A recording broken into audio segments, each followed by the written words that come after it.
The Midwestern sunset painted the sky in brilliant oranges and pinks as the Ferris wheel of the Crawford County Fair turned lazily against the darkening horizon. August 27, 1983, was unseasonably warm, the kind of evening that clung to skin like a damp cloth. The fairgrounds buzzed with the sounds of carnival barkers, children's laughter, and the mechanical groans of aging rides. Families moved through the grounds like schools of fish, navigating the currents of strangers with practiced ease, holding tightly to small hands that might otherwise slip away.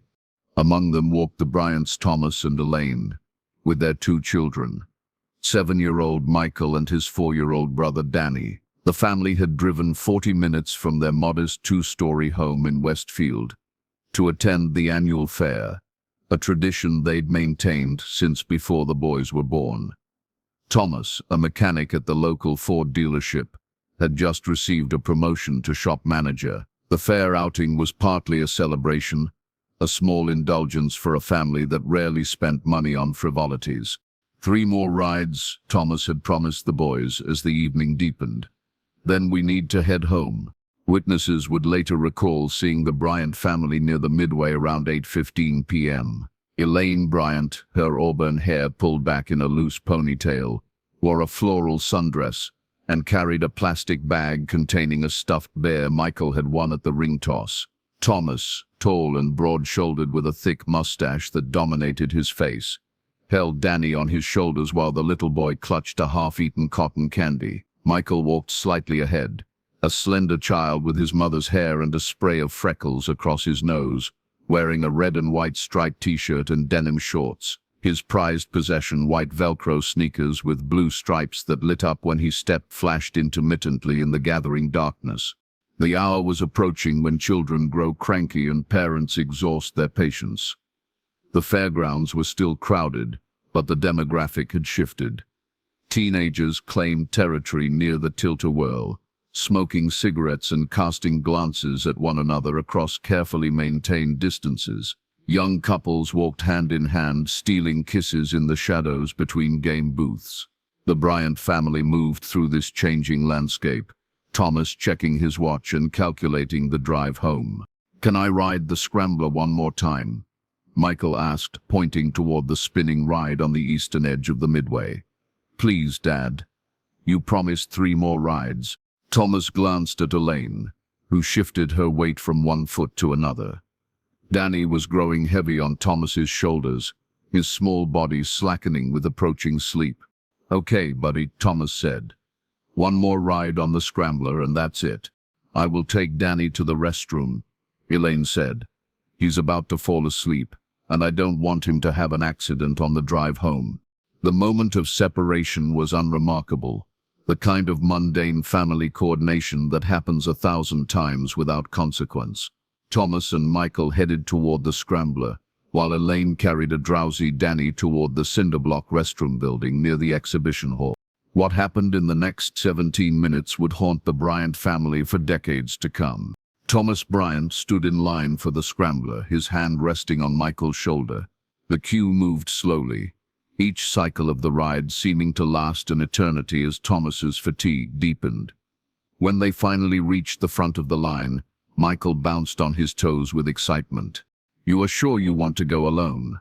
Thomas asked, hesitating. "I can ride with you." "I'm 7 now, Dad," Michael replied with the exaggerated patience of a child explaining the obvious. "I can do it myself." Thomas relented, watching as his son climbed into the metal carriage and pulled the safety bar down across his lap. The ride operator, a gaunt man with nicotine-stained fingers, moved from carriage to carriage, checking the restraints with practiced indifference. Thomas stepped back as the ride lurched into motion, finding a spot against the nearby fence where he could watch his son. The Scrambler spun faster, centrifugal force pressing the riders against the outer edges of their seats. Thomas could see Michael's face on each rotation, eyes wide, mouth open in a delighted scream. One hand raised in a wave each time he passed his father. Thomas raised his own hand in response, a paternal sentinel maintaining his post. When the ride ended 3 minutes later, Thomas moved closer to the exit gate, scanning the disembarking children for Michael's red and white striped shirt. The carriages emptied one by one. Michael was not among them. Thomas approached the ride operator. "My son," he said, his voice casual though his chest had tightened inexplicably. He was in car number 6, the blue one. The operator looked at the empty carriage, then back at Thomas with indifference. "Nobody's there now." "I know that," Thomas said, struggling to keep his voice level. "He must have gotten off at the wrong spot. He's 7. Red striped shirt, brown hair." The operator shrugged. "Didn't see where he went. Maybe he's looking for you." Thomas turned in a slow circle, scanning the crowd. The fairgrounds suddenly seemed vast and labyrinthine, a maze of bodies and noise where a small boy could vanish in seconds. He jogged to the spot where he'd been standing during the ride, thinking Michael might have exited, and looked for him there.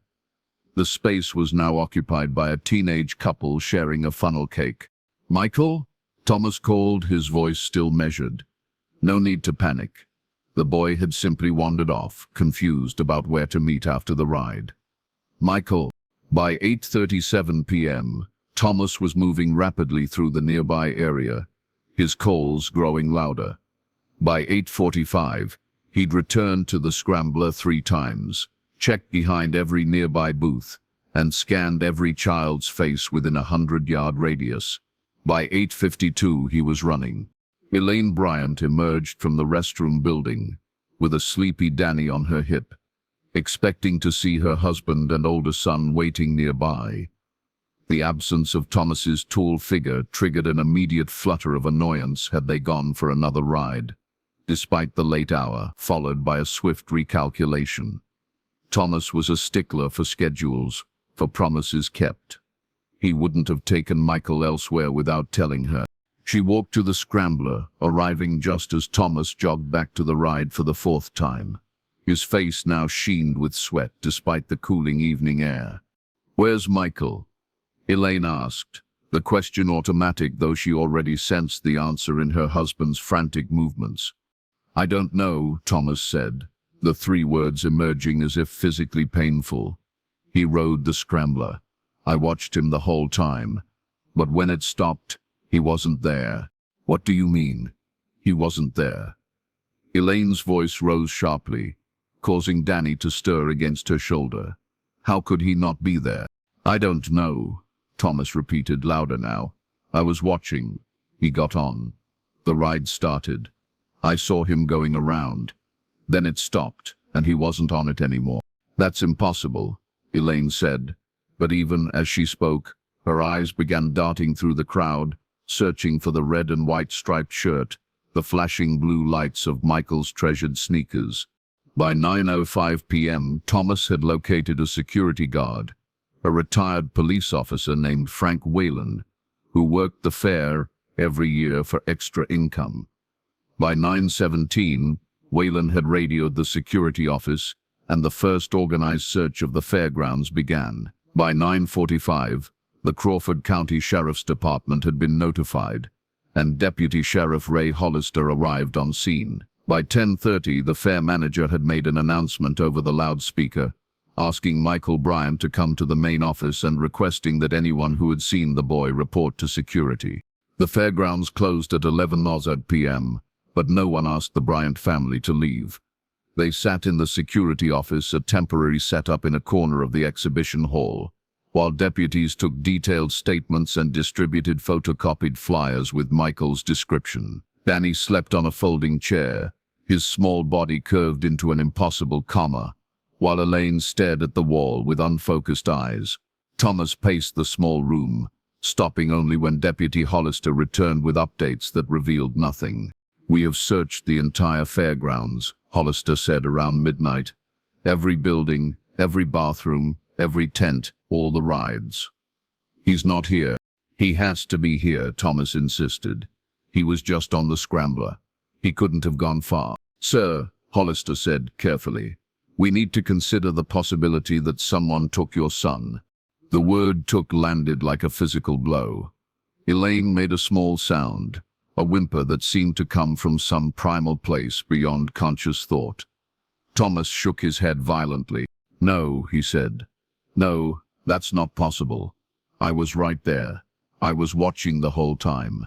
"The ride goes pretty fast," Hollister said, his voice gentle but firm, "and it was getting dark. If someone was waiting, if they knew which car he was in." "No," Thomas repeated, but the certainty had drained from his voice. By 2 a.m. on August 28, 1983, the investigation into Michael Bryant's disappearance had expanded beyond the fairgrounds. Deputies went door to door in the surrounding neighborhoods, waking residents to ask if they'd seen a small boy in a red and white striped shirt. State police set up roadblocks on major highways leading out of Crawford County. The FBI was notified, though they would not formally join the investigation until the following day. Dawn broke over the fairgrounds, illuminating the discarded cups and food wrappers that littered the trampled grass. The carnival rides stood silent and still, their colors garish in the cold morning light. A group of volunteers gathered at the exhibition hall, receiving assignments from Deputy Hollister. They would search the wooded areas surrounding the fairgrounds, the nearby creek, the abandoned grain silos a quarter-mile east. Thomas and Elaine Bryant had not slept. They sat side by side in the security office, Danny curled between them on a makeshift bed of jackets. Elaine's face was swollen from crying, her eyes red-rimmed and vacant. Thomas's mustache seemed to droop with the weight of his fear, his broad shoulders hunched forward as if bracing against a physical pain. Special Agent Diana Foster of the FBI arrived at 8:45 a.m., her dark suit and precise movements a stark contrast to the disheveled exhaustion of the local law enforcement. She reviewed the case details with clinical efficiency, then sat across from the Bryants, her notepad open on her knee. "I need to ask you some difficult questions," she said without preamble. "I need absolute honesty. Even small details could be crucial." The questions were indeed difficult. Had Michael seemed afraid of anyone recently? Had strangers shown unusual interest in him? Were there custody disputes, family conflicts, anyone who might want to hurt the Bryants by taking their child? Thomas and Elaine answered numbly, the questions washing over them like cold water. No, Michael had not mentioned anyone frightening him. No, they hadn't noticed strangers paying attention to him. No, there were no custody issues. They were Michael's biological parents, and their extended family was small and close-knit. No enemies, no threats, no reason for anyone to target their ordinary middle-class family. "What about the ride operator?" Thomas asked suddenly. "The guy running the Scrambler. He seemed..." Agent Foster made a note. "We are interviewing all fair employees and vendors. Can you describe him?" Thomas tried, but his description was frustratingly vague. Thin, maybe in his 30s, dirty hands, a cigarette. Nothing distinctive, nothing memorable, just a man doing a monotonous job, one of dozens working the fair that night. By the afternoon of August 28, Michael Bryant's disappearance had become national news. The major networks led their evening broadcasts with the story of the boy who vanished from a carnival ride while his father watched. Newspapers across the country prepared front-page stories for their morning editions. The photograph the Bryants provided Michael on his 7th birthday 3 months earlier, grinning beside a chocolate cake shaped like a race car, became instantly recognizable to millions of Americans. The investigation expanded rapidly. Every registered sex offender in a 50-mile radius was located and interviewed. Dozens of tips flooded the hastily established hotline, most leading nowhere. A woman in a neighboring county reported seeing a boy matching Michael's description at a gas station, but security camera footage revealed a different child. A man claimed to have seen a boy being forced into a brown sedan near the fairgrounds, but he was intoxicated, and his timeline didn't match the disappearance. The Scrambler itself became a focus of intense scrutiny. Engineers examined the ride, looking for mechanical failures that might explain how a child could have fallen or been pulled from the carriage during operation. They found nothing. The safety bar on car number 6 functioned perfectly. The ride's speed and movement pattern were within normal parameters. There was no physical explanation for how Michael could have exited the ride while it was in motion.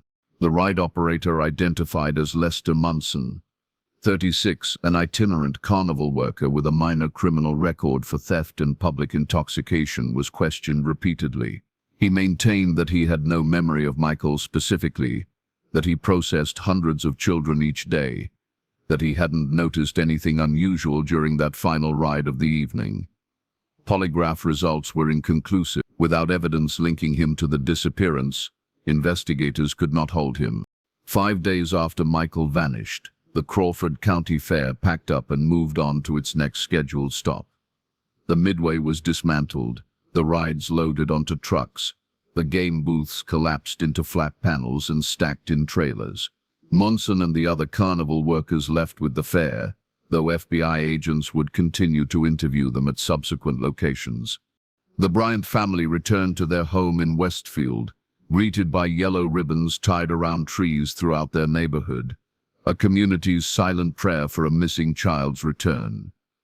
News vans parked along their street, cameras trained on their front door. Elaine's parents arrived from Ohio to help care for Danny and shield the family from the media onslaught. Inside the Bryant home, time seemed to stop.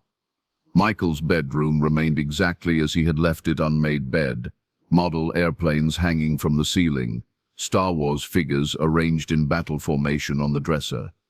His toothbrush stood in the bathroom cup next to Danny's. His school backpack hung on its designated hook by the front door, ready for the start of second grade the following week. Thomas returned to work after 2 weeks, moving through his days like a man underwater, slow and distant and struggling for air. Elaine could not bring herself to leave the house. She sat by the phone, waiting for news, for a ransom demand, for any word about her son. When the phone did ring, family offering support, reporters seeking comments, psychics claiming visions of Michael's whereabouts, she answered with trembling hands and desperate hope, only to have that hope extinguished again and again. Danny, too young to fully comprehend what had happened, asked for his brother constantly. "When is Michael coming home?" became a refrain, a question that pierced his parents anew each time he asked it. They told him Michael was lost, that people were looking for him, that he would come home soon. The lies tasted bitter, but the truth was too horrible to speak aloud to a 4-year-old who had already lost the comfortable certainty of his world. Autumn arrived. Leaves turned gold and crimson and fell from the trees. The media attention waned as new tragedies captured the public's interest. The FBI maintained its investigation, but the number of agents assigned to the case gradually decreased. Local law enforcement continued to follow leads, but these became increasingly scarce. The first Christmas without Michael was unbearable. Elaine could not bring herself to decorate the tree.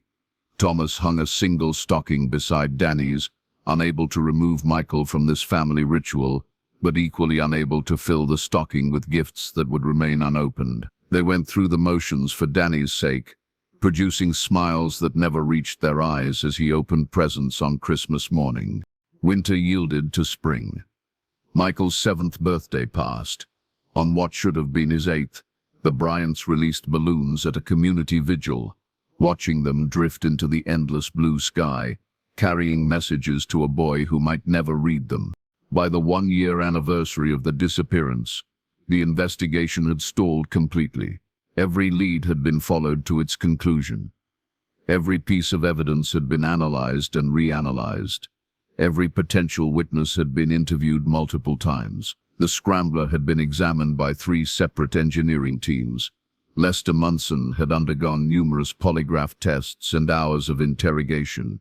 Ground-penetrating radar had been used to search for disturbed earth in a 10-mile radius around the fairgrounds. Divers had dragged the county reservoir. Nothing. Michael Bryant had vanished as completely as if he had never existed at all. The Bryant family fractured under the weight of their loss. Thomas and Elaine, once partners in the ordinary happiness of their lives, became strangers occupying the same grief-haunted space. Thomas worked longer hours, finding solace in the concrete problems of engines and transmissions. Elaine withdrew into herself, spending days in Michael's unchanged room, lying on his bed and breathing in the fading scent of him on his pillow. They rarely spoke of Michael to each other, though each thought of little else. Their shared memories of him became separate possessions, hoarded and protected rather than exchanged. When they did speak his name, it was in relation to the investigation updates from Agent Foster, new theories proposed by the increasingly desperate local sheriff, the annual press conference on the anniversary of the disappearance.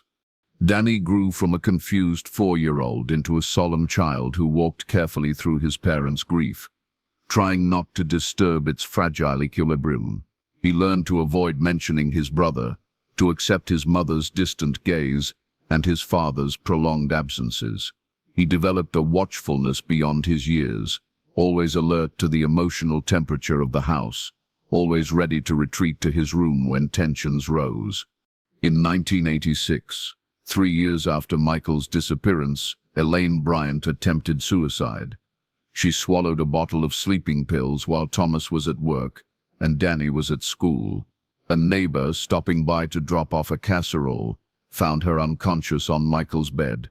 She spent 6 weeks in a psychiatric facility, diagnosed with severe depression and complicated grief disorder.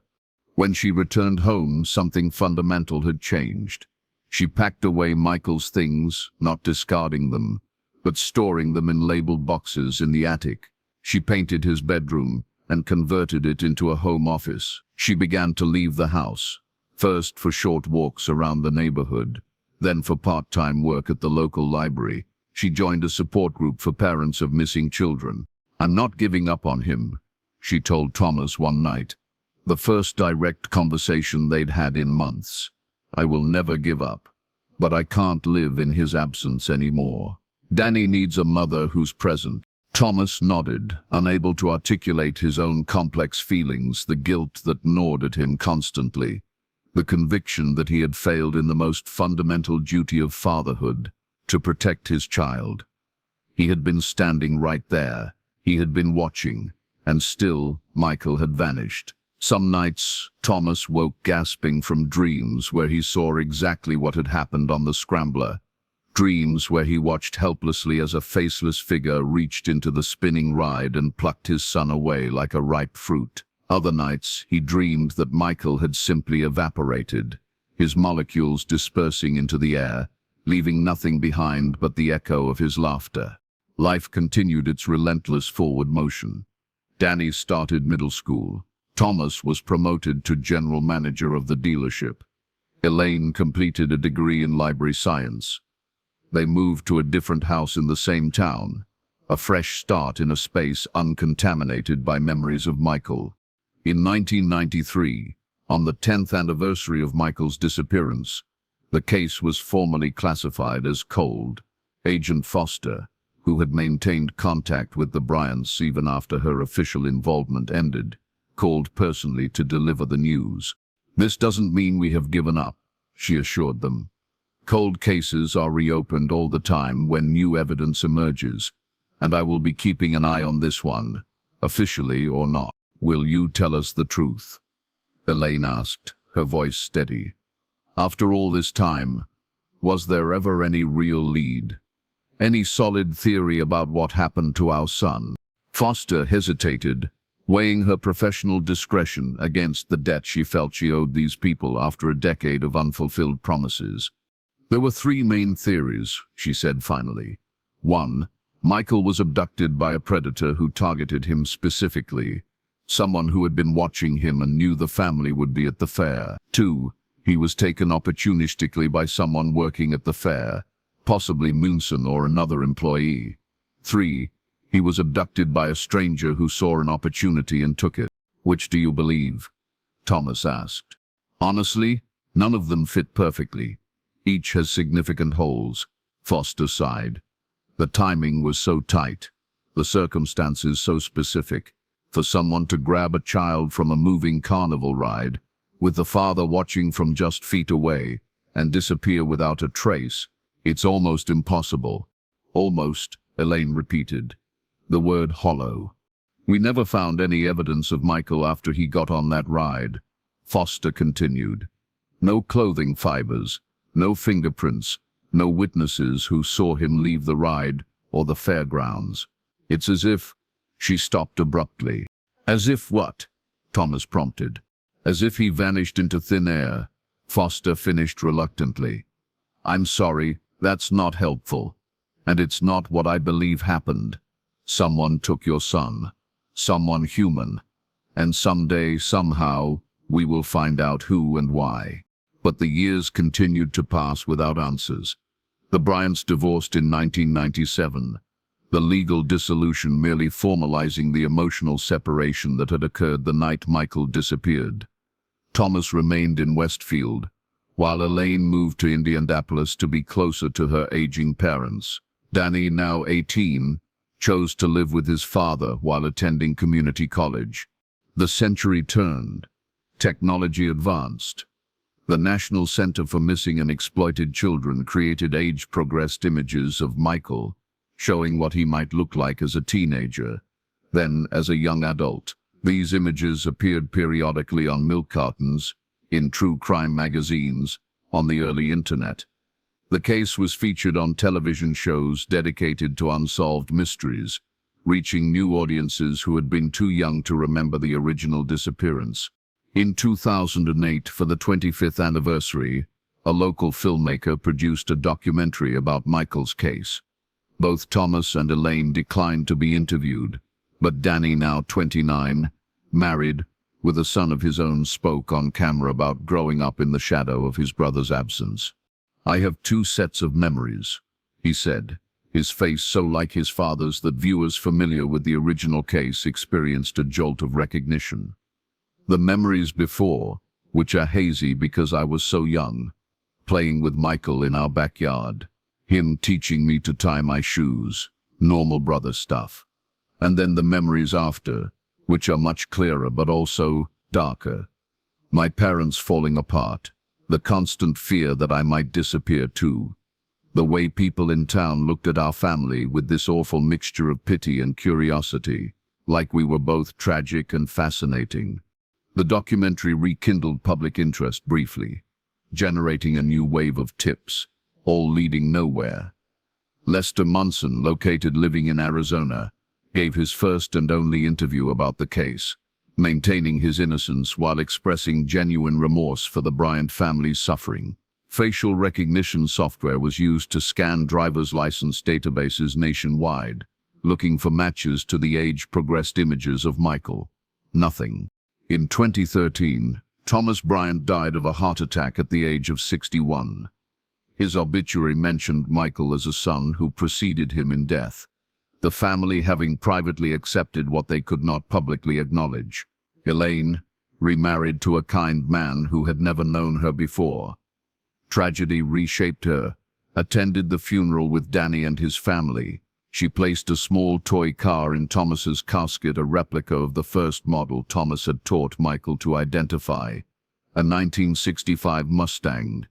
He can give it to Michael when they meet again, she told Danny, her voice soft but free of the desperate hope that had consumed her for so many years. If there's any justice in the universe, they are together now. The decades-old case receded further from public consciousness, remembered only by true crime enthusiasts, local residents of a certain age, and the dwindling number of law enforcement officers who had worked the original investigation. Agent Foster retired from the FBI. Deputy Hollister died. The security guard Frank Whalen moved to Florida and developed Alzheimer's. The details of that August night in 1983 lost among the many memories his disease erased. Life moved forward. Danny's son, named Thomas, after his grandfather, grew into a teenager who knew his uncle Michael only through photographs and stories. Elaine volunteered with organizations supporting parents of missing children. Her own grief transformed into a quiet wisdom that comforted those still in the acute phase of loss. The world changed around the hole Michael's absence had created, the edges of that hole softening but never closing completely. And then, on a rainy Tuesday morning in March 2018, 35 years after Michael Bryant disappeared from the Crawford County Fair, Elaine's phone rang. The number was unfamiliar, with an area code she didn't recognize. She almost didn't answer, assuming it was a telemarketer or a political campaign. But some instinct honed by decades of waiting for a call that never came, made her press the green button on her smartphone's screen. "Hello?" she said, expecting to hear a recorded message or a stranger's sales pitch. Instead, there was silence. Then, faintly, what sounded like breathing. "Hello?" Elaine repeated, irritation replacing curiosity. "Who is this?" More silence. Then, just as she was about to hang up, a voice spoke. A man's voice, unfamiliar yet carrying an echo of something known, like a song heard long ago and mostly forgotten. "Mom?" the voice said, the single syllable cracking with emotion. "Mom, it's Michael. I'm alive." The phone slipped from Elaine's suddenly nerveless fingers, clattering to the kitchen floor where she had been standing. Her heart pounded violently against her ribs. Her vision narrowed to a pinpoint darkness creeping in from the edge. She fumbled for the phone, her hands shaking so badly she could barely grasp it. "Michael," she whispered when she finally raised the phone to her ear again. "Michael, is that really you?" But the line was dead. The call had disconnected when the phone fell, or perhaps the caller had hung up. Elaine stared at the screen, at the unknown number still displayed there. With trembling fingers, she pressed call back. The phone rang once, twice, 3 times. Then a recorded message. "The number you have dialed is not in service. Please check the number and try again." Elaine tried again. And again. Each time, the same message. The number that had called her moments before, the number from which a man claiming to be her long-missing son had spoken, no longer existed. Elaine Bryant Thompson sat frozen at her kitchen table, the smartphone clutched in her trembling hand. Outside, rain tapped against the windows of her Indianapolis condominium, a gentle percussion accompanying the thunderous beating of her heart. She stared at the device as if it might speak again, might somehow reconnect her to the voice that had claimed to be her son, her Michael, missing for 35 years. "This isn't possible," she whispered to the empty room. "This isn't possible." But she had heard it, clear as the rain against her window, unmistakable despite the decades that separated her from the last time she'd heard her 7-year-old son's voice. A man had called her Mom, had said he was Michael, had said he was alive. With shaking fingers, she pulled up her contacts and called Danny. Her younger son, now 39, answered on the 3rd ring, the background noise suggesting he was at his office. "Mom, everything okay?" Elaine opened her mouth, then closed it again. How could she tell him? How could she articulate what had just happened without sounding like she had finally lost her tenuous grip on reality? I need to see you," she managed. "Can you come over? It's important." There must have been something in her voice, some tremor or hollowness that communicated the urgency, because Danny didn't hesitate. "I will be there in 40 minutes, he said. "Don't move." "Are you safe?" "Yes," she replied, though she felt anything but safe. She felt unmoored, adrift in a sea of impossible possibilities. "I'm safe. Just come." While she waited, Elaine paced her small living room, the phone still clutched in her hand. She navigated to her recent calls, staring at the unknown number, 812 area code, Southern Indiana. She took a screenshot, afraid the call record might somehow disappear, taking with it her only evidence that the call had occurred at all. Then she did something she hadn't done in nearly 20 years. She went to her bedroom closet, stood on tiptoe, and reached for the small wooden box on the highest shelf. The box was cedar, its surface smooth from years of handling, though it had remained untouched for some time now. She carried it reverently to the living room and set it on the coffee table. Inside were her most precious possessions: photographs of Michael, his preschool artwork, the hospital bracelet from his birth, a lock of his auburn hair from his first haircut, and buried beneath these tangible remnants of her lost child, a microcassette tape. It had been made in the summer of 1983, just weeks before Michael disappeared. Thomas had purchased a new answering machine, one of the first consumer models that allowed users to record their own greeting. He had gathered the family in the kitchen, explaining how the device worked with the enthusiasm he reserved for all new technology. "Everyone say something," he'd instructed, pressing the record button on the boxy machine. "Hello, you have reached the Bryant residence," Thomas had said formally. "We can't come to the phone right now," Elaine had added. "This is Michael. I'm 7 years old and I like baseball and Star Wars. I'm Danny and I'm 4. Please leave a message after the beep," Thomas had finished. That micro cassette, with its captured moment of ordinary family life of Michael's voice, high and excited and unaware of what lay ahead, had been Elaine's talisman during the darkest days after his disappearance. She had played it over and over until Thomas, unable to bear hearing it anymore, had removed the tape from the machine and hidden it. After their divorce, Elaine had found it among his belongings and reclaimed it, though by then technology had moved on, and she no longer had a device that could play it.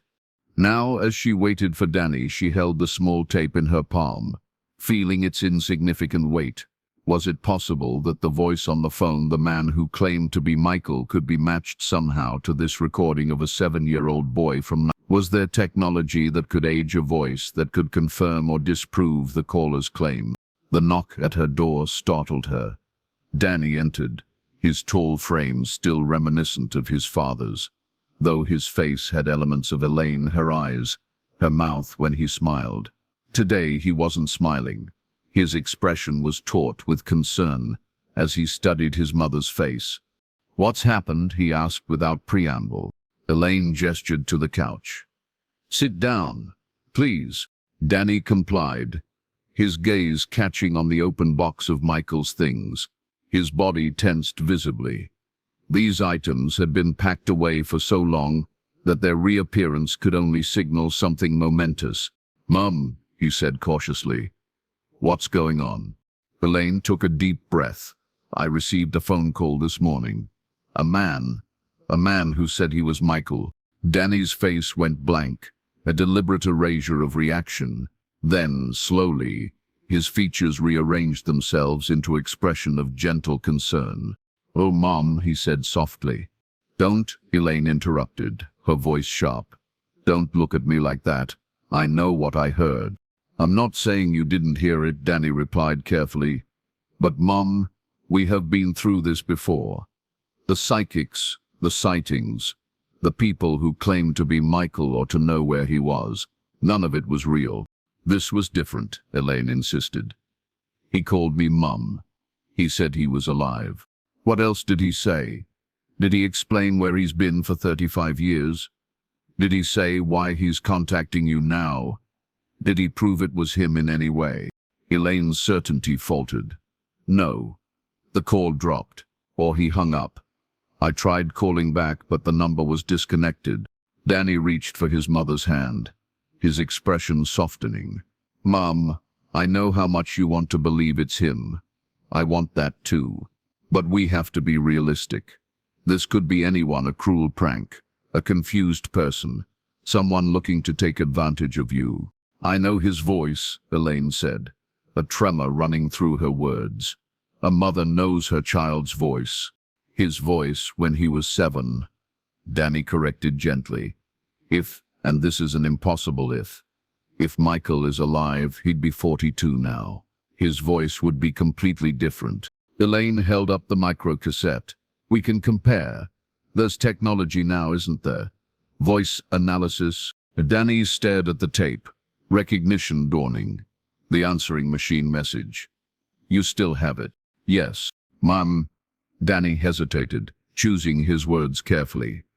"Even if we could find a way to play this, even if we could somehow get a recording of the man who called you, voice analysis isn't like DNA. It can't definitively prove identity, especially not between a child's voice and an adult's, separated by decades."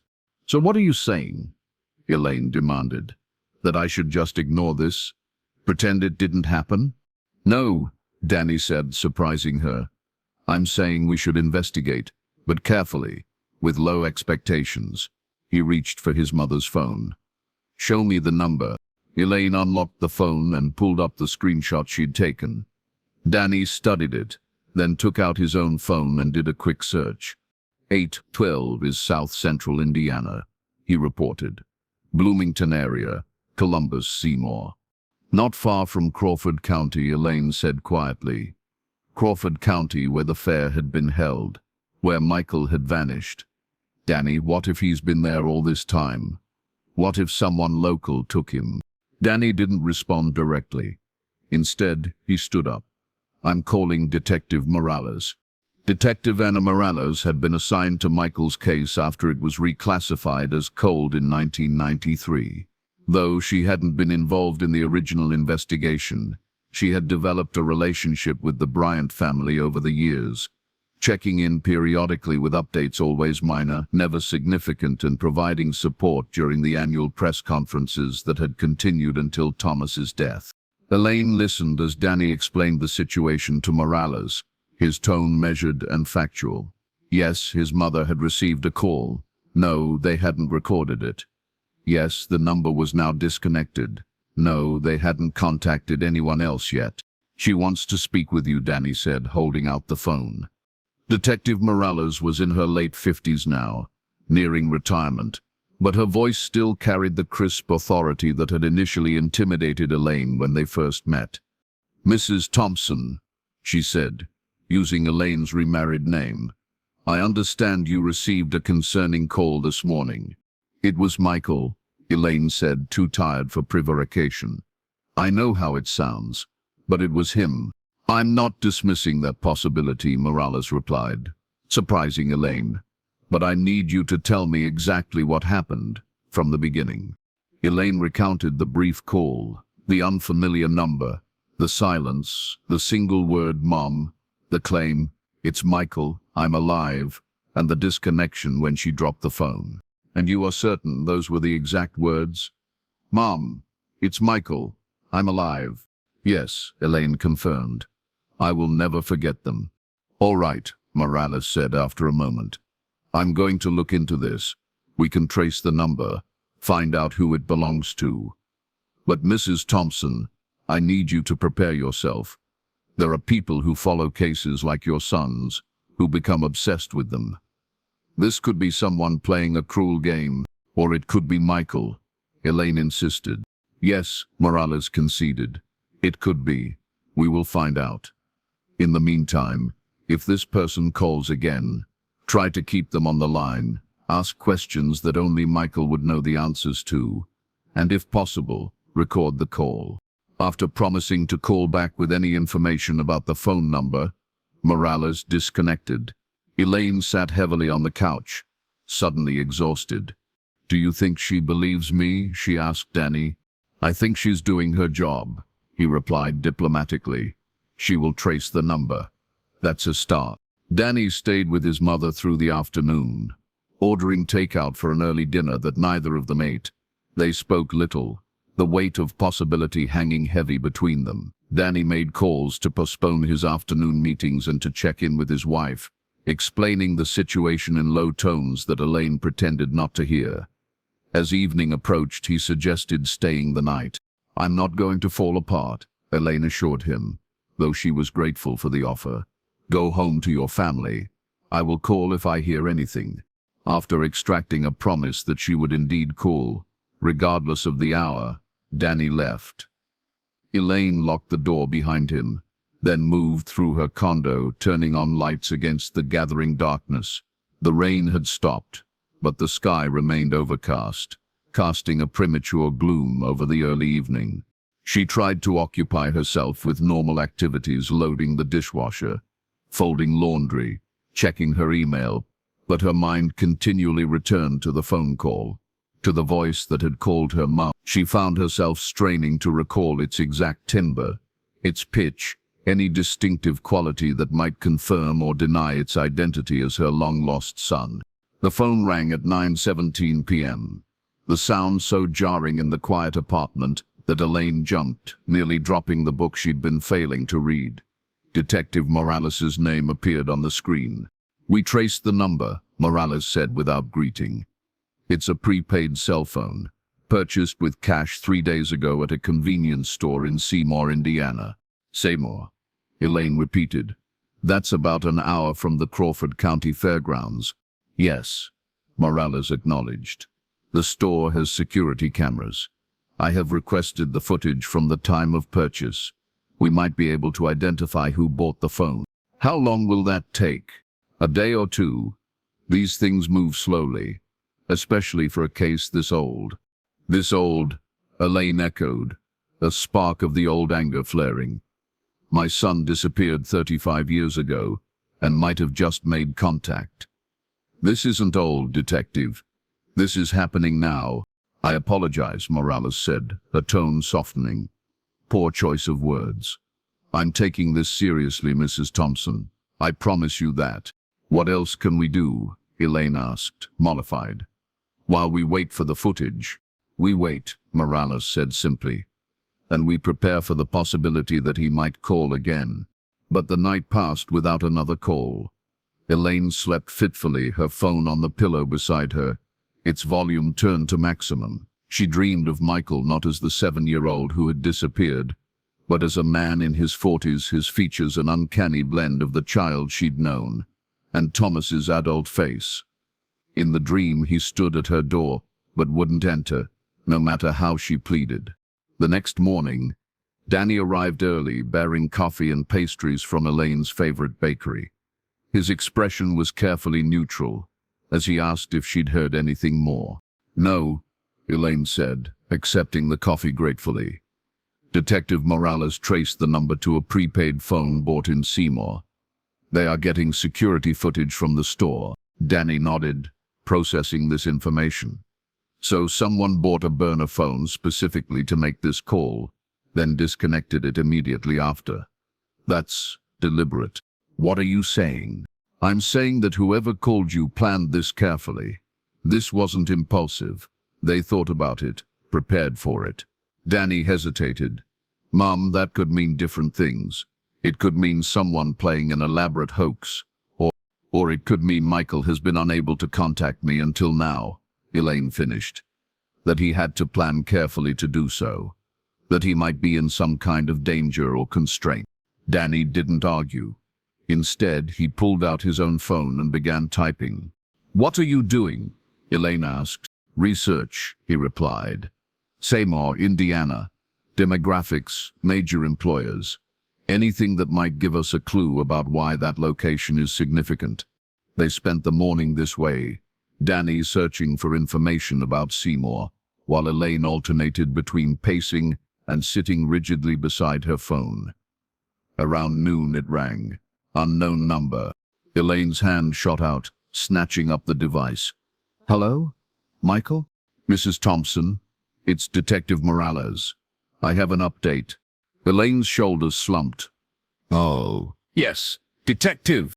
We have got the security footage from the convenience store. The phone was purchased by an adult male, approximately 40 to 45 years old, 5'10", medium build, brown hair. That could be Michael, Elaine said, her voice rising with excitement. That matches what he would look like now, based on the age progression images. It could be, Morales agreed cautiously. But the footage is grainy and the man wore a baseball cap pulled low. We can't make out his face clearly. What else? Elaine pressed. Was there anything distinctive about him? Anything that might help identify him? He paid cash, wore nondescript clothing, jeans, dark jacket. Nothing that stands out. But, Morales paused. He did purchase one other item besides the phone. What? A keychain. One of those tourist-type souvenirs.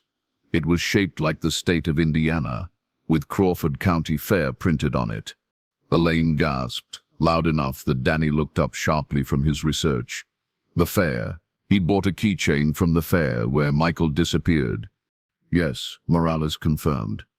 Which suggests this person, whoever he is familiar with your son's case. Or is my son? Elaine insisted. Mrs. Thompson, Morales said carefully, I understand why you want to believe that. But we need to consider all possibilities. This could be someone obsessed with the case, someone who's studied it extensively. The Crawford County Fair is still held every year. Those keychains are common souvenirs. What's your next step? Elaine asked, unwilling to argue. We are canvassing the area around the store, showing the security image to local businesses, hotels, restaurants.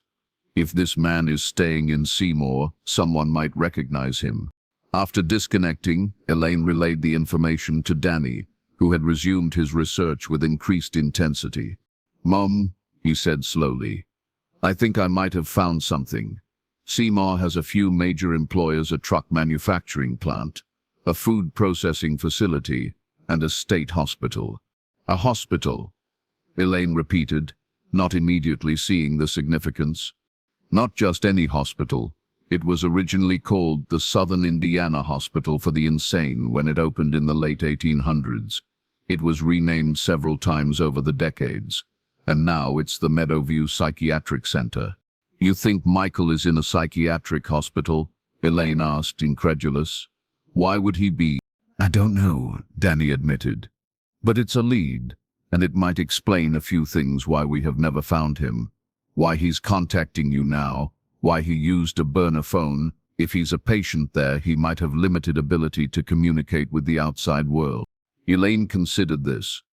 The idea was simultaneously horrifying and hopeful, her son alive, but institutionalized, perhaps suffering from trauma or mental illness related to whatever happened the night he disappeared. "We need to go there," she said decisively. "To Seymour. I need to see for myself." Danny hesitated. "Mom, we should wait for Detective Morales to complete her investigation. If we start asking questions, we might scare this person off, whether it's Michael or someone else." "I have waited 35 years, Elaine said, steel entering her voice. "I'm not waiting anymore. If you won't drive me, I will go myself." Recognizing the futility of arguing, Danny sighed. "I will drive, but we do this carefully. We don't mention Michael or the phone call.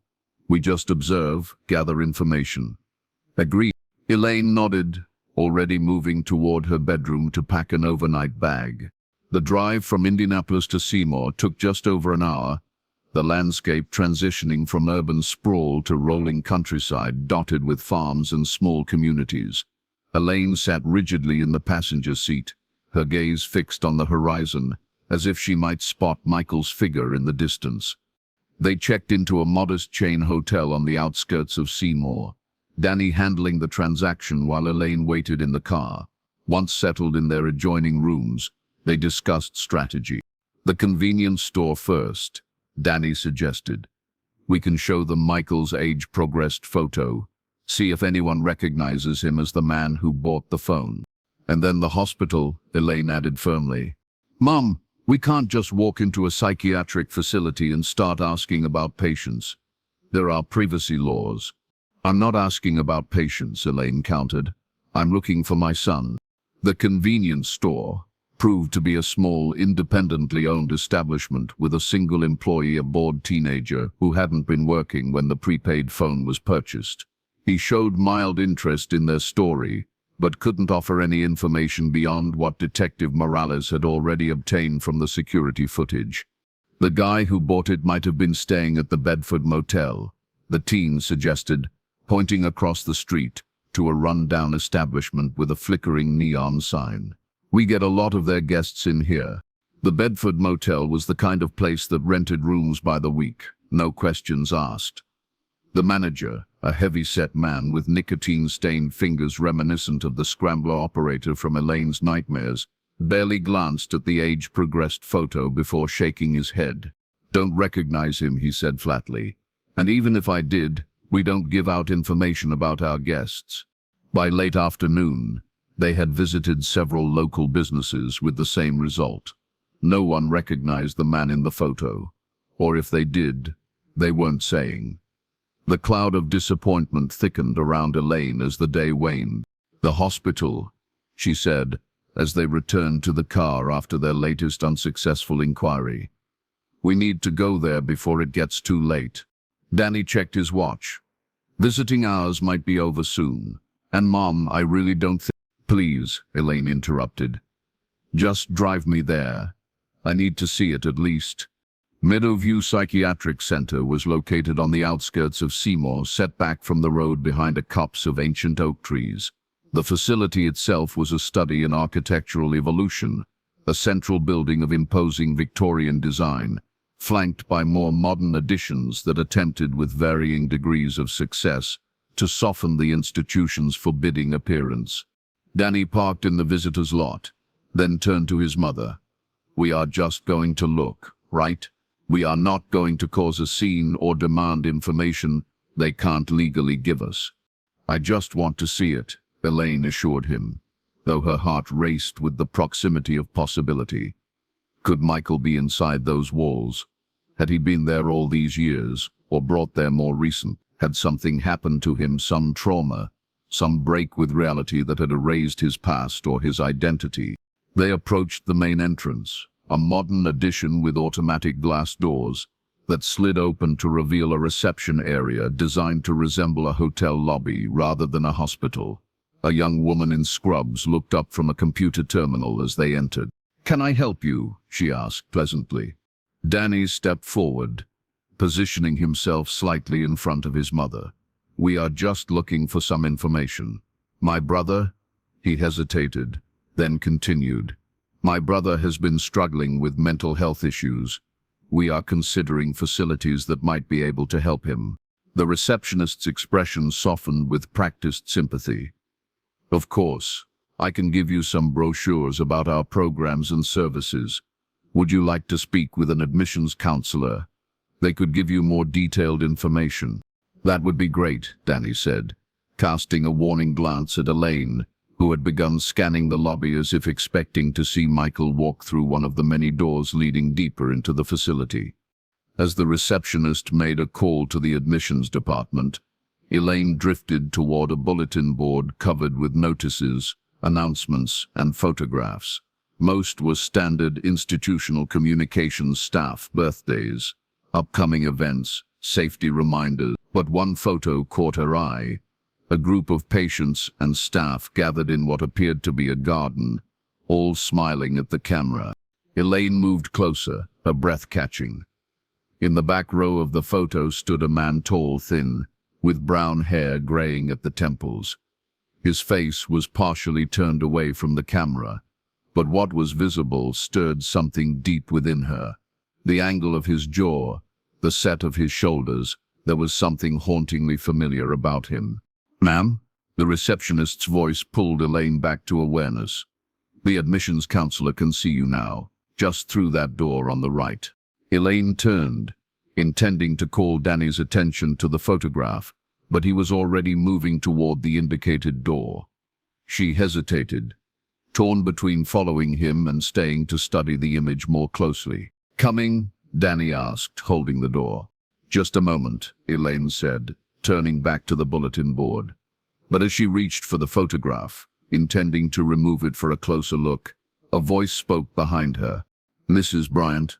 Elaine froze. No one had called her by her first married name in years, not since her divorce and remarriage. She turned slowly. A man stood several feet away, his posture rigid, his hands clasped tightly in front of him. He was tall and thin, with brown hair streaked with gray, wearing khaki pants and a blue button-down shirt that hung loosely on his frame. His face was lined, weathered beyond his years, but his eyes, hazel flecked with gold, were exactly as Elaine remembered them. "Michael," she whispered, the name barely audible. The man's face contorted, a complex play of emotions too rapid to identify. "You came," he said, his voice hoarse. "I didn't think you would." Danny had turned at the sound of the unfamiliar voice, and now he moved swiftly to his mother's side, his expression a mixture of confusion and alarm. "Who are you?" he demanded. The man's gaze flicked briefly to Danny, then returned to Elaine. "Your brother?" he said simply. "I'm Michael." "That's not possible," Danny said automatically, even as his eyes widened with the realization that this stranger bore an uncanny resemblance to the age-progressed images of Michael they had been showing around town. "My brother disappeared 35 years ago." "I know," the man said. "I was there." Elaine swayed, her knees suddenly weak. Danny caught her arm, steadying her. The receptionist had risen from her desk, concern evident on her face. "Is everything all right?" she asked. "Fine," Danny assured her quickly. "Just a misunderstanding. Could we have some privacy?" The receptionist hesitated, then nodded. "Use the family consultation room," she suggested, pointing to a door off the lobby. "It's empty right now." The three of them moved as if in a dream. Elaine supported by Danny on one side, the man claiming to be Michael leading the way to the small room furnished with comfortable chairs and a low table. Once inside, Danny closed the door firmly. "Explain," he said to the man. Now, the man, Michael, sat on the edge of one chair, his posture suggesting he might bolt at any moment. His gaze remained fixed on Elaine, who had sunk into another chair, her face pale. "I didn't know how to contact you," he began. "I have been trying to figure it out for years, but I was afraid." "Afraid of what?" Danny demanded. "And who are you, really?" "I told you, I'm Michael Bryant. I was born April 12, 1976, in Westfield, Indiana. My parents are Thomas and Elaine Bryant. I disappeared from the Crawford County Fair on August 27, 1983, when I was 7 years old." He recited these facts mechanically, as if they were a lesson learned by rote. "I have been at Meadowview for the past 27 years. You expect us to believe you have been in a psychiatric hospital since you were 15. Danny scoffed. "What happened to the 8 years before that? And why didn't anyone here recognize you as a missing child?" If it was Michael twisted his hands together, his knuckles whitening. "It's complicated. I don't remember everything clearly. There are gaps. The doctors call it dissociative amnesia, caused by trauma." "What trauma?" Elaine asked, finding her voice at last. "What happened to you, Michael?" He flinched at the sound of his name on her lips. "I don't know if I can talk about it yet. I have been working on it in therapy for years, but it's still hard." "Try," Elaine urged gently. Michael closed his eyes briefly, then opened them with visible effort. "I remember the fair, the lights, the noise. Dad was letting me ride the Scrambler alone, because I was 7, old enough to go by myself." His voice had taken on a slight childlike quality, as if he were regressing to that moment. "I was excited, and then there was a man." "What man?" Danny pressed when Michael paused. "He was standing by the ride. He smiled at me. He had something in his hand, candy, I think. He said he knew Dad, that Dad had asked him to take me to meet him and Mom at the car, that Danny wasn't feeling well and they needed to go home." Michael's breathing had accelerated. "I didn't want to go. I wanted to finish the ride. But he said it was an emergency, that Danny might have to go to the hospital. So when the ride slowed down enough, he helped me climb out over the side." "That's impossible," Danny interjected.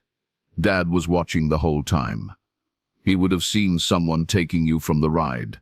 "He was watching the wrong car," Michael said quietly. "Blue, number 6. I switched at the last minute with another kid who wanted the blue one. I was in car 4, the red one, on the opposite side of the ride. Dad couldn't see me from where he was standing." Elaine gasped softly. This detail, the last-minute switch of cars, had never been made public. It was something only Michael, Thomas, and the investigators had known. "Go on," she whispered. "The man took me to his car, said we were going to the hospital to meet everyone. But we didn't go to any hospital. We drove for hours, and when I started crying, asking for Mom and Dad, he got angry. He hit me." Michael's voice had become very small. "That's the last clear memory I have for a long time. The next 8 years are fragments. Different houses, different names, always moving. never allowed to talk about before, about my real family. If I did, he'd hurt me. Who was he? Danny asked, his earlier skepticism giving way to horror.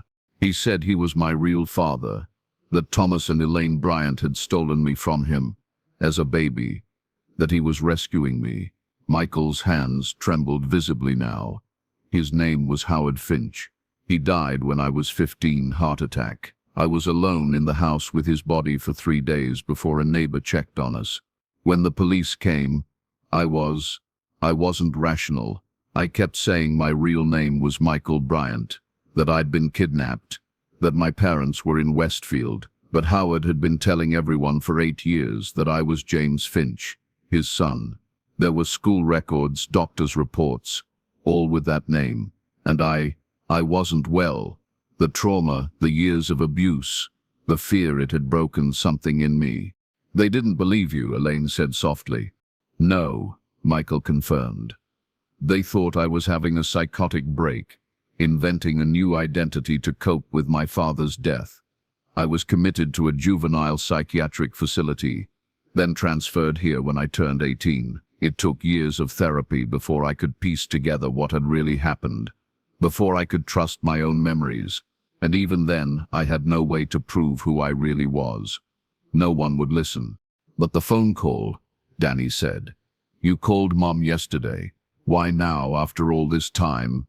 My doctor retired last month, Michael explained. Dr. Winters. He'd been treating me since I arrived here. He never believed my delusion about being a kidnapped child, insisted it was a fantasy I'd created. His replacement, Dr. Patel, is younger, more open-minded. When I told her my story, she actually listened. She did some research, found the news articles about my disappearance. She said the timing matched, that my description of the Bryant family was accurate. She thought there might be something to my claim. So she helped you contact us? Elaine asked. Michael shook his head. No. She wanted to go through official channels, to contact the police first, to arrange for DNA testing. But I was afraid. Afraid of what? Danny pressed. Afraid it was too late, that you wouldn't want me back after all this time, that you'd moved on, forgotten me. Michael's voice broke. Afraid you wouldn't believe me, just like everyone else. So I sneaked out last week. We have grounds privileges, can go into town if we sign out, and I bought the prepaid phone. I thought I'd call once, see if you still sounded the same, Mum. See if you'd recognize my voice. And then you hung up, Elaine said. I panicked, Michael admitted. And then when I tried to call back, the phone wouldn't work anymore. I think the clerk sold me a defective one. By the time I got back to town to buy another, Dr. Patel had noticed my absence and restricted my privileges. I have been trying to figure out how to contact you again when they told me I had visitors. I thought it might be the police, that Dr. Patel had made the call anyway. I never expected it to be you. The room fell silent. Elaine stared at the man claiming to be her son, searching his face for the child she had lost. Danny's expression cycled through doubt, hope, and fear. We can prove it, Danny said finally. DNA testing. If you are really Michael, your DNA will match Mom's. Yes, Michael agreed eagerly. Dr. Patel suggested the same thing. She can arrange it through the hospital. And I have this. He reached into his pocket and withdrew a small object, extending it toward Elaine on his palm. It was a keychain, not the Crawford County Fair souvenir from the convenience store, but something much older, a small plastic rectangle with a faded photograph inserted into it. Thomas and Elaine Bryant on their wedding day, smiling at the camera, unaware of what the future held. Dad gave this to me, Michael said softly, for my 7th birthday. He said it was so I'd always remember how our family started. I had it in my pocket the night I disappeared. I have kept it hidden all these years. Elaine reached for the keychain with trembling fingers. She had forgotten this small token, this insignificant gift that had become a talisman for her lost child. Thomas had ordered several of these keychains as party favors for their anniversary celebration, the year Michael turned 7. They had given one to each of the boys, a tangible piece of their parents' history. "Michael," she whispered, and opened her arms. He moved into her embrace with the hesitant grace of a wild creature approaching a familiar hand, unsure if it offers food or harm. His body was tense, braced for rejection even as he leaned into the first maternal touch he had known in 35 years. Danny watched, his expression unreadable, as his mother held the stranger who might be his brother. The man who might have endured decades of unspeakable trauma, while the Bryant family slowly fractured under the weight of his absence. The boy who might have grown into manhood inside the walls of an institution, clinging to fragments of memory dismissed as delusion. "We will do the DNA test," Danny said, his voice thick with emotion. "But I think it's him, Mom. I think it's really him." Elaine couldn't speak. She held her son, her firstborn, her lost child, her Michael, and felt the years of grief and hopelessness begin to crack like ice in spring, revealing the dark, swift current of more complex emotions beneath: anger at the years stolen, guilt for not finding him sooner, fear of the damaged man he had become. And underneath it all, a fierce, protective love that had never died, only lain dormant, waiting for this moment of resurrection.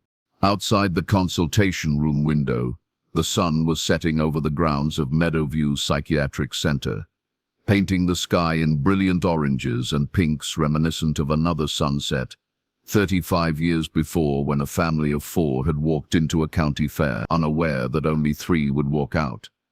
The Ferris wheel of time had completed its revolution, bringing them back to the moment of separation, offering a second chance at wholeness. But as Michael Bryant clung to his mother, his face pressed against her shoulder, his eyes remained open, fixed on some point beyond the room's confines. And in those hazel eyes, flecked with gold exactly as Elaine remembered, something moved that was not entirely relief, not entirely joy, something darker, more complex, a shadow of secrets still untold. For while finding a lost child may end one mystery, it inevitably gives birth to others. What happens in the spaces between disappearance and discovery? What transformations occur in the crucible of trauma? And can a family fractured for decades ever truly become whole again? As the last light of day faded from the sky, these questions hung unanswered in the small consultation room, where a mother held her son, a brother confronted his past, and a man who had lived 2 lives began the complicated process of becoming one person again. The mystery of what happened to Michael Bryant on August 27, 1983, had finally been solved, but the mystery of who Michael Bryant had become and why he looked at his family with eyes that held something more calculating than simple joy was just beginning to unfold.